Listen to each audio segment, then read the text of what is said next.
stream episode, I think, that we're going to put out.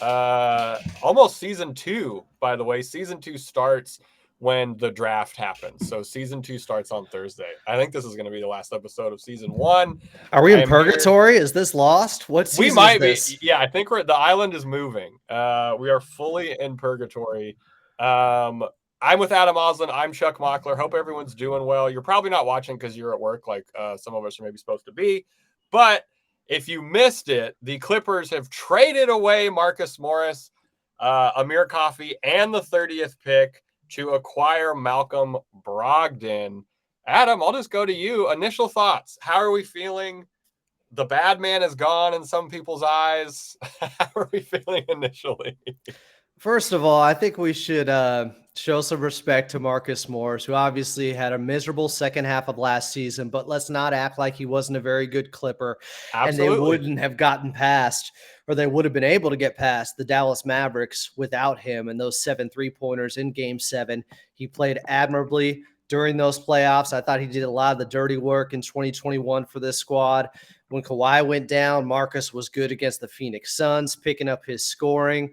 Overall, yeah, they weren't able to win a ring with Marcus Morris, but he certainly wasn't the reason.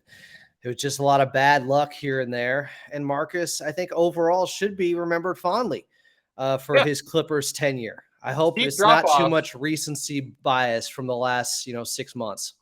Yeah, like the year where it was just Reggie and Morris, it was like, what else are we going to do here? Like they did all they could.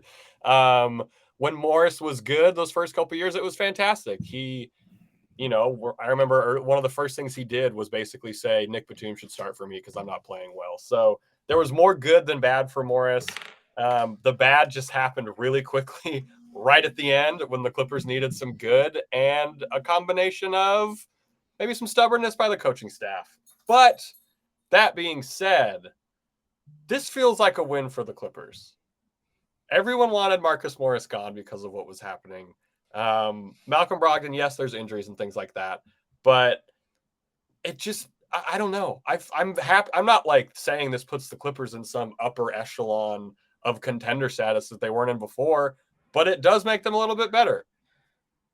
Yeah, I think Malcom Brogdon, bringing him in, he was a guy who was likely sought after last season by the Clippers. The Boston Celtics made it happen.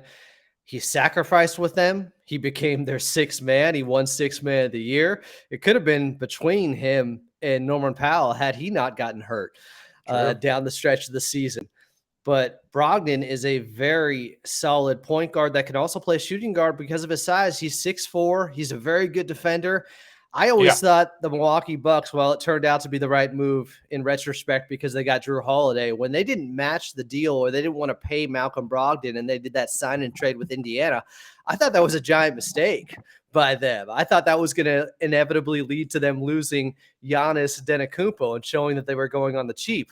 Now they win the championship. Things fell their way. Kevin Durant's foot was on the line in 21. The rest is history. But Malcom Brogdon, talent-wise, and he does have some injury concerns, but talent-wise, when he's out there on the court, he is one of the better playmakers, one of the better scorers. He's still got plenty of wiggle. He's 30 years of age, but explosiveness, getting downhill, getting to the basket. He was a stud in that series in the second round against the Philadelphia 76ers that they ended up winning in 7 games. Malcom Brogdon in that series, 16 points for the Boston Celtics last playoffs, 44% from the field, 52% from the outside.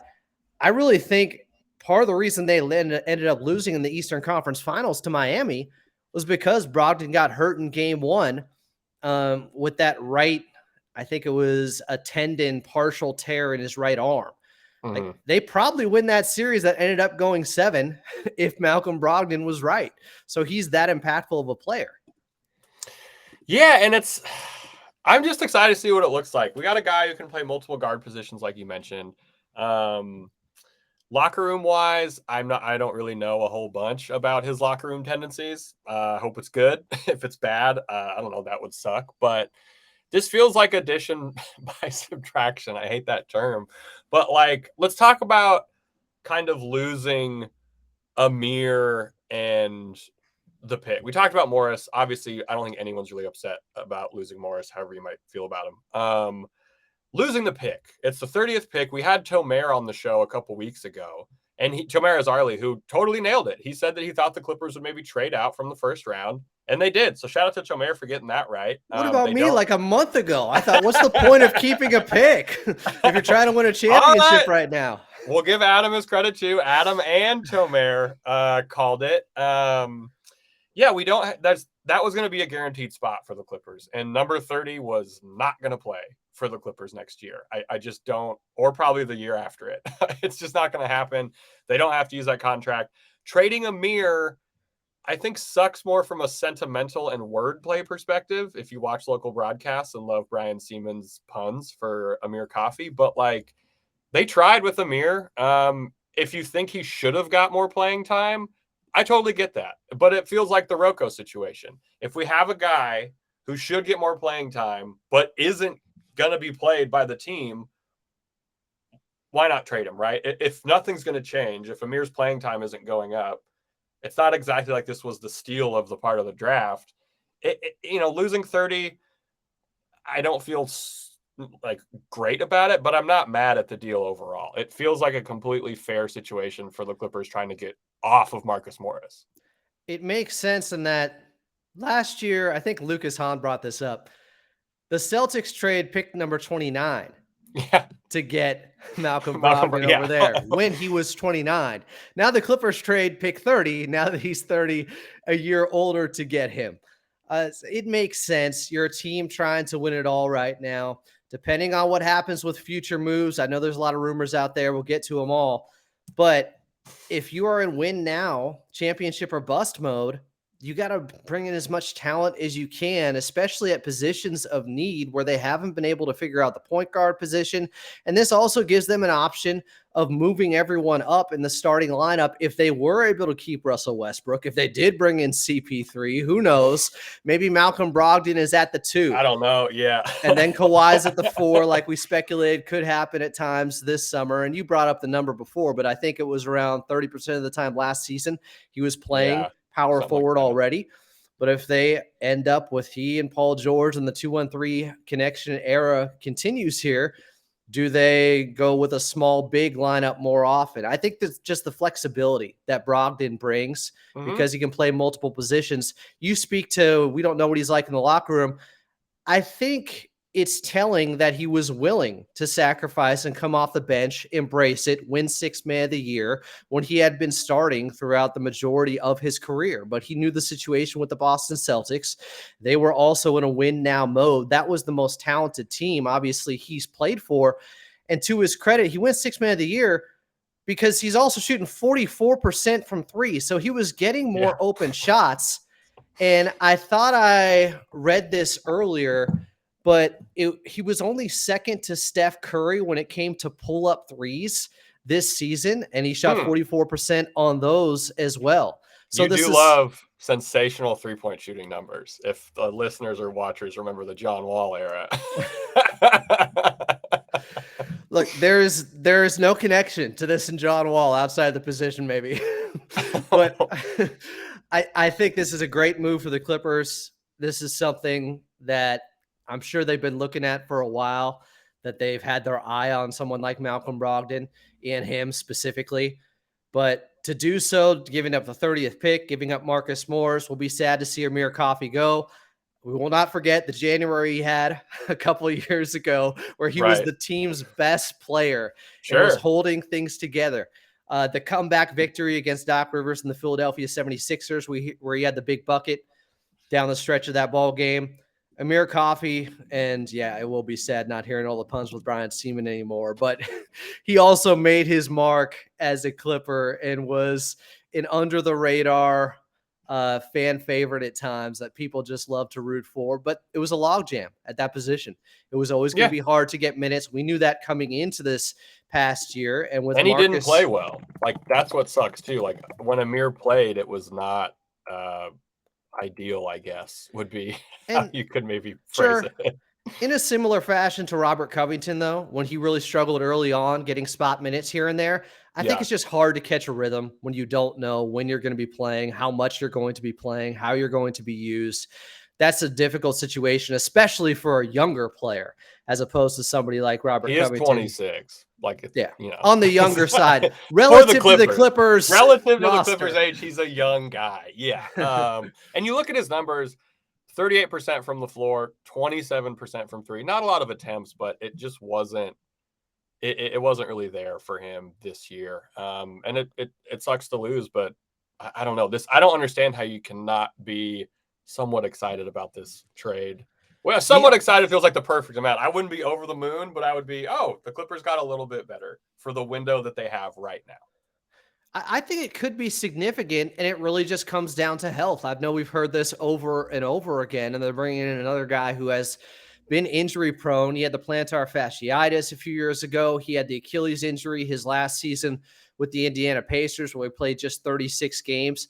Last season he played 67, but then unfortunately went out in the Eastern Conference Finals and was playing limited minutes after the right arm injury. So there's reasons to be concerned health-wise, but when you look at what they gave up for the potential of Malcom Brogdon when he's right, it's obviously a no-brainer and a great move for this organization.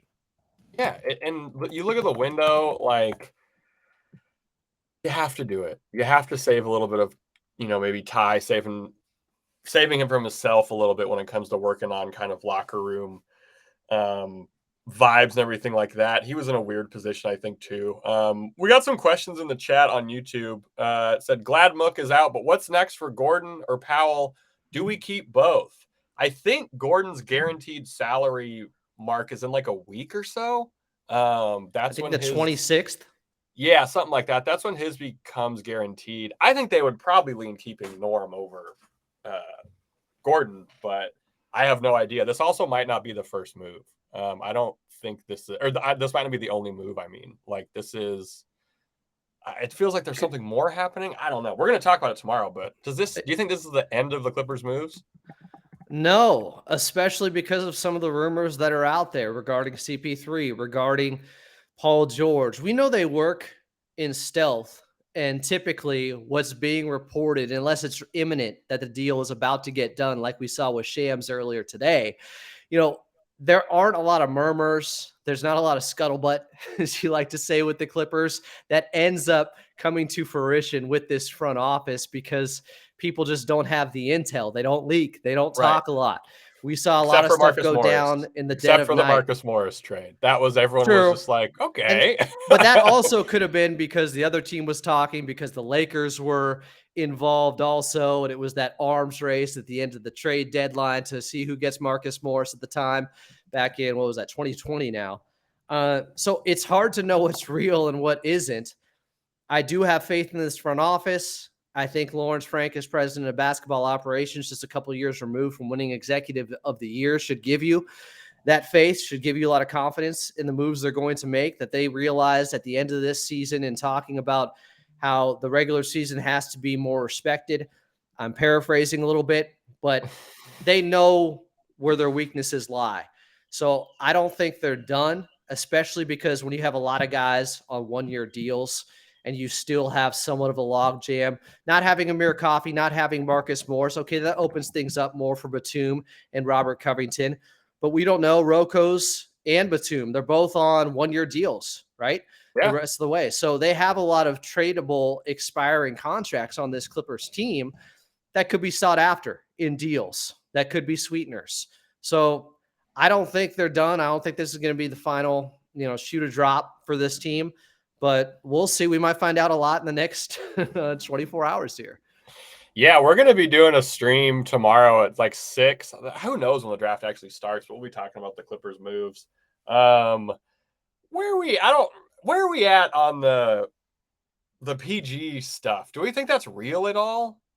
Do we think PG? I know Mark Stein reported it. You tweeted out some stuff about how Mark Stein also talked about how Kawhi wasn't going to re-sign with the Clips, and then I think an hour later he put pen to paper for the Clippers. So, like, I don't know. And there was a report that the Clippers are kind of leaving opposing teams at the minimum, feeling like they would include Paul George. Like, is it just pocket sand? Is it all scuttlebutt? Does it mean anything? I don't want to be too harsh on Mark Stein because I know he's an accredited reporter, but if you just look at the last 5 years, who are the guys that drop the big stories? It's either Shams, it's Chris Haynes, or it's Adrian Wojnarowski. I can't think of Full name, damn. the last time. It's like saying Giannis Antetokounmpo. You just sound smarter if you can pull it off somehow. Yeah. But I can't remember the last time Mark Stein broke a story that would be pretty significant if the move was Paul George for the number 3, which ends up becoming Scoot. I want to say it's more about reading tea leaves like we all have since Portland started to dangle their pick and we're looking for a small forward. It was just connecting dots. It was trying to see how the Clippers could fit in here. But that's not to say he's wrong, that the Clippers aren't necessarily gauging and doing their due diligence of what a player's value is. Because Right. I think that's pretty standard during the summertime. You got to. Everybody is like the Portland Trailblazers. You're not just hanging your phone up.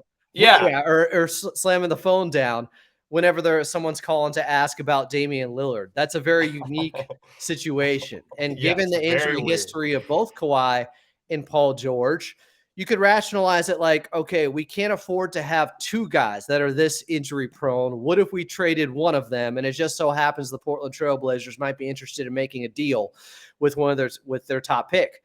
I don't know still how reasonable it is to believe that Charlotte's not going to take Scoot, as we heard from Law Murray last week. I know Adrian Wojnarowski did bring up a report yesterday talking about how they're in on Brandon Miller, who, by the way, earlier today, there was a video of him saying his GOAT is Paul George, which makes sense. He's 6'9". He probably models his game after him. But someone pointed out his age, too. If you look at his age, he grew up watching kind of, I don't know about peak Paul George, but pretty close to peak Paul George when he was coming up. So I just didn't. Paul George was the 360 right before he got hurt against OKC. Like Paul George is still happening. I don't want to act like he's some washed player. He's just been injury prone. Right. When he's out there on the court, he can still do everything. There was the dunk last season. When he wants to. That was eerily similar to the dunk on Birdman in 2013 when you did the side-by-side. It was the exact same elevation, the exact same dunk from PG-13. So, I understand why a team will want to pull him in like the Portland Trailblazers if they're hell-bent on trying to get Dame help and competing and giving him one last shot to win a championship in Portland before they end up moving him, which I do think is inevitable at some point. But I don't know if, from the Clippers' point of view, it's worth giving up on Paul George right now, even if you are getting Scoot with the 3rd pick, because does that get you closer to winning a championship this season? And now we see the move for Malcom Brogdon, and it looks like, okay, that would mean even less time on the court for Scoot. And there's just connecting dots myself. Yeah, like Chris Paul and stuff too. Like it's like what? Russell Westbrook, can they re-sign him still? There's still a lot in the air. I think Law reported basically like if we got Chris Paul, we wouldn't get Russ because Russ was going to take a little bit over the minimum, but that was before kind of this Chris Paul stuff started. So I'm not sure if there'd be money for both. I'm not 100% sure on that. I mean, I would not be upset if we don't have both of Russell Westbrook and Chris Paul, but it seems like it would maybe be Chris Paul. It would seem like a lot of insurance policies at that position all of a sudden. Okay, literally, if this guy goes down, if Malcom Brogdon isn't able to go more than 67 games like this season, okay, but we have CP3 and in a limited role off the bench, is he able to stay healthier longer? He had a very solid regular season for them and was doing fine in the playoffs before he went down. He did get exposed at times with the Clippers looking for him or leaving him open. He didn't shoot the ball well from the outside with the Phoenix Suns. But it's hard to tell exactly what that ultimate plan is right now with the Clippers because of this Paul George situation. Like that could change a lot of things. That could turn into a ripple effect or a domino effect where all of a sudden, are they going to blow it up? Are they going to trade Kawhi Leonard? Chaos. Yeah. If we go off of what Lawrence Frank said in his exit interview after this season, it was all about investing in those guys for the long term. We expect them to be here for the long term. Things change, though. The right deal comes along. You have to be flexible. We saw that with Blake Griffin. We saw that with Tobias Harris. So it's not as simple as just going off of, I agree he was sincere and meant it when he said it. But if Portland really is willing to give up the 3 and Scoot's going to be there, you have to at least think about that You deal. gotta think about it. Like, yeah, and a lot of people were saying like, oh, the Clippers would only make that trade if Scoot's for sure available at 3. You're not going to know that until Charlotte makes their pick. You know what I mean? Like, it's not. I just don't believe in like, oh, we swear this other team's going to take this guy. Charlotte should be in no position to taking best fit over best player available. When you're this bad, you should always go best player available. I know they have LaMelo. I would still try to make that work. I think the Kings still made a mistake trading Tyrese Halliburton long-term for Sabonis, even after the season that they had. I think they're going to end up regretting it eventually, just because they didn't want to have a glut of guards or another guy competing for the ball with De'Aaron Fox and Davion Mitchell. I don't think that's the way to go when you're a team that's in the dregs, and the Charlotte Hornets are right now. They have the number 2 pick for a reason. Now, maybe Brandon Miller turns out to be a stud, and he is the next Paul George. But I would take the most sure thing at the number 2 pick, and that is, I think, Scoot Henderson. In most drafts, everybody would be talking about him number 1, but we have this transformative player in Victor and Wembanyama, who's coming out this season, a guy like we've never seen before. Otherwise, all the talk is about Scoot, right? So I don't understand why Charlotte wouldn't. I understand it is a fit thing with LaMelo, but when you're that bad, you just have to get the most talented guy. Just get the guy who's good. Like, just do that. What do you think? I'm interested in what you think, Charles, regarding the Clippers rumors, what Mark Stein said about them gauging offers or value on Paul George, and whether or not they should or would pull the trigger on a trade with Portland if it's the number 3, if it's inevitably getting Scoot and Anthony Simons. I've gone back and forth on this. I think I was talking to Brian Cullen about this. I did the Clip Set pod on Sunday, and I said, like, up until the Chris Paul news, I was having a great offseason. I was just willfully ignorant of any horrible moves that might come into play for the Clippers. But now I've been thinking about this the Paul George and the number 3 trade, which I talked about. We've talked about it before, but man, if you can guarantee to get Simons, and it has to be Scoot. I don't like Brandon Miller. I would be like, right? Like, we got another 4, I guess. Like, I'm not sure he's going to start. If it's Simons, Scoot, and then there has to be another contract thrown in, right, for the money to match. So it's either Nurk. I don't think we're getting Shaden Sharp. Everyone really is high on him because he might be good. So I think it would probably be Nurk, Simons, and the 3 pick for PG. I mean, only if that pick is Scoot, would I be into it. If it's not Scoot, I'm kind of out. You're adding a guy who is a position the Clippers need. He's a guy that Clippers fans would fall in love with. I don't watch college basketball. Well, I don't watch Ignite basketball, but I've obviously been watching highlights the past couple of days. Clippers fans would absolutely fall in love with Scoot. He's he's huge. He plays like Patrick Beverley, but with more skill and athleticism is kind of how I feel about his game. And I think if you're Ballmer, if Scoot becomes the man, you have this new generation bridging to the old, in quotes, because it is sports, so 3 years and your era's over. One with Kawhi Leonard, right? Like, you have this kind of passing of the torch thing that might happen. So I think as of 2:19 p.m. on June 21st, I would do Scoot, Simons, and whatever the filler is for PG. I think I would do it. But that could also maybe change at 2:21. So I don't know. Because right, like there's good and bad for both things. Where I'm like, I wouldn't. It'd be a really weird, trippy way for the 2-1-3 era to end, but it would feel a little exciting that it's not a full teardown. It's not even like a quasi teardown. We traded PG for the number 3 pick, and we're getting a guy who theoretically is supposed to be the man, and then whatever other pieces we move around. So 2:19, I'm holding strong. I would do the trade. Within 30 seconds, You can really talk yourself into it or It's out of it when it right. comes to this. It's That's what not I an easy mean. decision Yeah. because I think the excitement surrounding the draft, and I've been talking about this for years just because I have a memory or at least look things up. Everybody gets talked about on draft night like they have all-star potential. Totally. Go Totally. back a 10-year window from 2006 to 2016. I say it all the time. That's 100 top 10 draft picks. There have been about 27 all-stars coming out of top 10 picks. There have been more busts or guys who never lived up to their potential than there were all-stars. Everybody says it's a sure thing. And maybe it is with Scoot. I think he's a lot like a young Baron Davis, speaking of Charlotte. To me, he looks like Baron Davis with the way he moves out there, his shot a little bit, his handle, his how ready he is physically for the game at this level. He's even much stronger He's than Baron huge, Davis. dude. He's It ripped. makes no sense how he's 19 too. Like, it's crazy. Yeah. And maybe he does become their next SGA if they bring him in. But I think everyone's just assuming that's what would happen. Correct. And I do want to Which throw out I there, am you kind never of know with potential and young players. You never know. What if he turned out to be injury prone?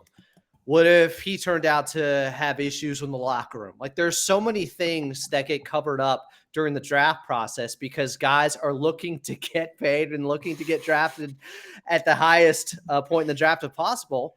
So it's not as easy as just, well, Paul George is injury prone. We've had it with this 2-1-3 era. We're souring on it. We're going to get rid of one of them.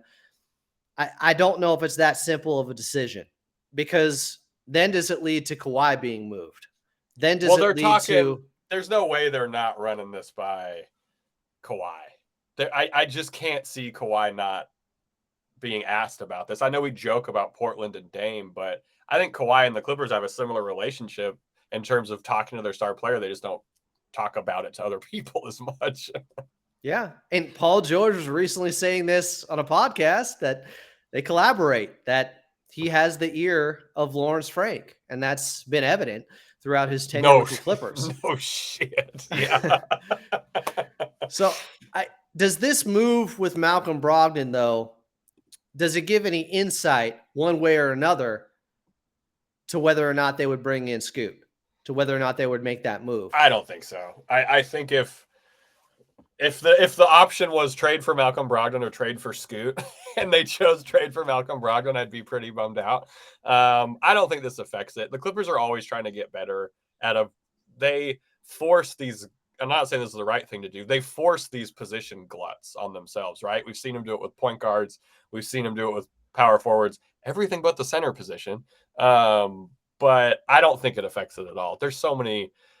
Have the teams even seen the new CBA yet? Because that's the other crazy part, is that when Law told us that teams don't even have the CBA yet, I feel like there's no way that this is indicative of what's going to happen. You know what I mean? Like, there a million things could happen between now and tomorrow night. We've got differing views from some of our viewers here. Racy Marlin? I don't know. Marlin says, I'm from Fresno and love PG, but I'm taking Scoot 100%. Dennis Zapata says, trading PG is no longer an option. We're going all in. I love PG, and I like the potential of Scoot. But I do find it interesting that somebody would that quickly jump off of Paul George, who is arguably a top 75 player of all time. Like, he was right there. You can make the argument I think he's better than Damian Lillard, who made top 75. Yes, I think Damian Lillard has more accomplishments. Yes, in every way, including leading teams in the Eastern Conference and in the Western Conference to conference finals as the number one guy. I know Dame has done it once when things broke their way and CJ McCollum took over in that Game 7 in Denver. But Paul George, I don't know. His greatness is getting overlooked a little bit here, I feel like. And maybe it's just because it's the new shiny thing. Yeah. It's the new shiny potential thing versus something that has, on the whole, disappointed Clippers fans in terms of an availability and sometimes mentality thing. How quickly we forget, though. After the 2021 playoff run, everybody was tipping their cap to Paul George and saying, you're the man, you're the right guy next to Kawhi Leonard. You can be the number 2 on a championship team and at times lead as the number 1. He played so well. Those game 5s were historic against Utah and then against the Phoenix Suns. He did step up. The playoff P stuff and making fun of him for that got put on the back burner finally. Absolutely. So we're not that far removed from that. I think he's still that same player. It's just getting him on the court enough. He also, the availability thing, very hard to argue with. That's been the mark of the 2 and 3 era up to this point. Well, and then Marlon thinks he's a top 10 player. He's responding now in the league. Yes. Skill-wise, absolutely. Does he want to be a top 10 player? I'm not entirely sure. I think this is why I don't like that he has his podcast because he just talks about shit. I think it's fine to have a podcast, but I'm like, PG, you're the player who everyone is like, he doesn't really seem like he has that in him or whatever. You know what I mean? But I put that stuff aside from actual on-court productivity, like what we saw in 2021. Like for Paul George and how much he has been mocked about the podcast and certain things he have said that sounds like double speak. What does that matter compared to what he actually did in a tough situation with the Clippers when Kawhi went down? I'm not saying there's rationality behind it. I'm not saying there's rationality behind it. I would just when when he's and like he puts his foot in his mouth. We're in the driver's seat. We feel fine. I'm fine with being a number. Like he says things where like, sure, when you sit down and think about them, they make sense. But unfortunately, this is not the sports media world we're in anymore. Well, I just want to know from people in the comment section now, are you okay with having worse odds to win the championship, which you'll likely have if you make that move with trading Paul George for Scoot? Like I have a feeling that they're going to say yes 100%. We're okay with that. Because we're not exactly like they have worse chances to win the championship. Sure. How much worse? Like that's a discussion too. Like how much worse is it with Paul George and without Paul George, you add Scoot, Simons, Nurk. Like obviously it's worse, but is it 15% worse? Yeah. Is it 25%? Because if it's not over 20, you're like, huh? Some of it could just depend on Simons and how much more growth he has in him towards whatever his ceiling is. And I've liked Simons a lot. So does Will. Yeah. I was high on him when he came out. And last season, at times, he looked like one of the most lethal scorers at that age that we have seen in some times. He could catch a heater and just be absolutely unstoppable out there. The problem is defensive deficiencies. People aren't thinking about the other side of the ball where Paul George is so great at with defensively. That stuff's going to be missed. So look, I'm open to both. Like I said, I could talk myself in and out of making this move. It's that difficult, and it may depend on who else the Clippers give up. If Terrence Mann is included in that trade, would you want to do it still? No, because that's the other part. Is like everyone has all these hangups, and if Terrence Mann because we're also getting something big. Like we're not getting just like Nurk as the filler if we're adding Terrence Mann for that. Because I think you have to add another contract because his extension kicked in. So that would hurt. I don't want to trade Terrence Mann for Chris Paul. I don't even think we're going to trade for Chris Paul. I think that's going to be maybe they cut him and then we just sign him or something. But it would be tough to lose Terrence Mann. He's a guy who everyone, I'm pretty sure watching this or who listens to our podcast thinks should get more playing time from the Clippers. Will he though? I want him to, but it's that Rocco question of will he actually do it? We all want these things to happen, but will it happen? Which is why Amir gets traded. So I think Terrence would maybe be a hang up for me. Losing Terrence would hurt. He's one of our most versatile defenders. He does whatever the hell they ask him to do. That would hurt. And he's gotten incrementally better each season. So that one would hurt. And he's the only good Clippers draft pick we've kept in the last 5 years. Some were talking about, are they going to have to include Brandon Boston? Would he go to Boston?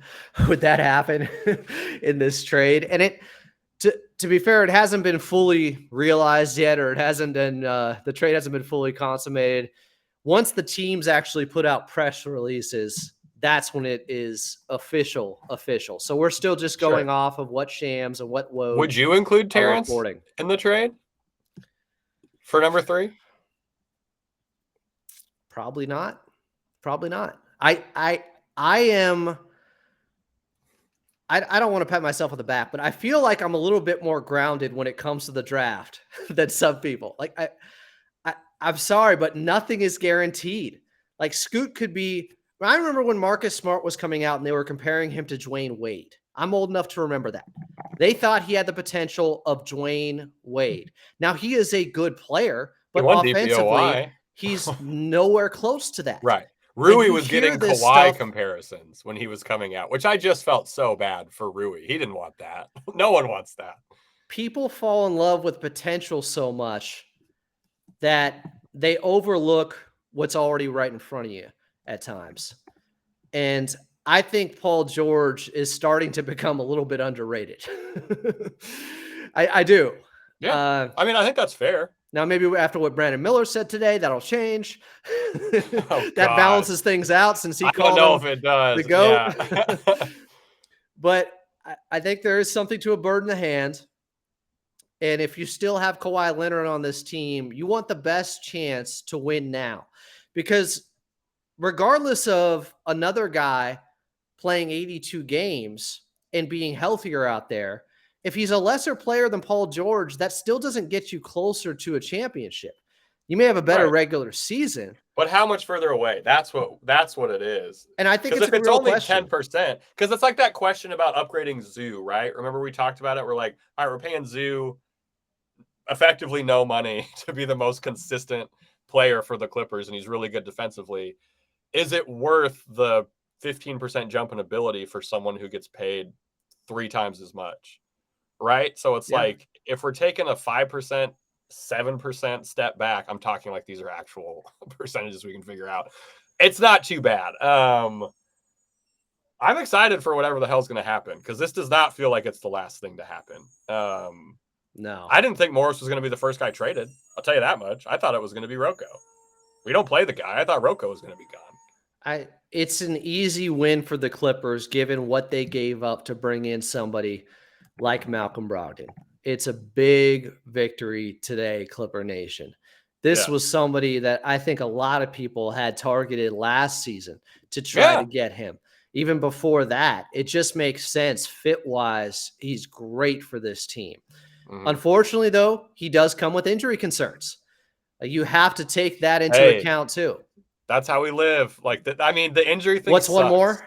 Yeah, what's one more? Like, the injury thing sucks. That is obviously the biggest, I think, red flag for Brogdon. We'll probably see if Kawhi, PG, and Brogdon are all on the team starting next year. I bet we see 30 games of them all together, fully active. Would be my guess. All of them. I'm gonna hope all 3 of them together. I hope for more too, but 30 doesn't feel too far off. You need injury luck. The Denver Nuggets had a guy coming off an ACL. He never missed a playoff game this year, and a guy who is still dealing with a chronic back injury that could flare up at any moment. And Michael Porter Jr. as well still stay healthy throughout the playoffs. Like that may not happen again. Did you see how Doc was talking about how Michael Porter Jr. was playing with rods in his back, and then Michael Porter Jr.'s dad was like, "No, the fuck he is not." Like, he absolutely is not playing with rods in his back. Playing with rods than playing with your meat or whatever. Doc Rivers. Yeah, playing. Yeah, man, classic Doc. All right, some of us are getting emails that maybe we should have to answer because it is work hours. Adam, what do we have on deck for these wonderful people tomorrow? We're going to talk draft, even though the Clippers just lost their pick, but we'll talk more of the bigger picture in free agency. I'm not somebody, full disclosure, if you couldn't tell by now, that gets as excited as some for the NBA draft. Maybe if you're in San Antonio, that's very understandable. If you're in Charlotte, if you're in Portland, could that change if the Clippers trade for Scoot? Yes, of course. If the Clippers trade for free, I'm gonna lose my mind. I might order the jersey if they draft Scoot, but the jersey would say Scoot. It would not say his last name. It would just say Scoot. I'd go Carl Tard on it. That's a new era if they end up doing that. We would be entering a new era of Clippers basketball, or at least a different phase of the 2-1-3, now just the 2 era with Kawhi Leonard, should they trade Paul George for him. But who knows what, chain of events that could set off. So there's a lot to be discussed. We'll get to all of it tomorrow. Hopefully we'll have a clearer picture by then. I hope it's murkier regarding this trade. I hope there's more rumors. Eric Gordon might be on the move. Who knows? But yeah, we'll be back with y'all tomorrow. Adam, where can these people find us? And all of us on Twitter and all that good stuff. Will Updike not here, usually here, the third of the Clips and Dip. He's the green guy if you're watching this on YouTube. Will is not leaving us just because he wasn't on the last few shows, okay? He's just busy. He's on a family trip. He's busy, yeah. We love Will. We miss him. Shout out Will Updike. But you can find us at Clippers Pod on Twitter, at Clippers Podcast on YouTube, where this will be uploaded pretty much immediately in the live section of our YouTube channel there. I'm at Follow Adam A. Chuck, where are you at? I am at Chuck Mockler on Twitter. Come hang. It's going to be a good time. I'm going to be on there probably way too much these next couple days. And yeah, if we get Scoot, I will live stream me ordering the Scoot jersey. I make that a promise. I'm somehow Team Scoot now. It's going to change in 5 minutes. But thank you, everyone, for hanging out. Hope you didn't get fired for listening to us at work. Or if you did, let us know. That would be pretty cool, I guess. All right. Worth talk to y'all it. tomorrow. Totally worth it. And let's go Clips.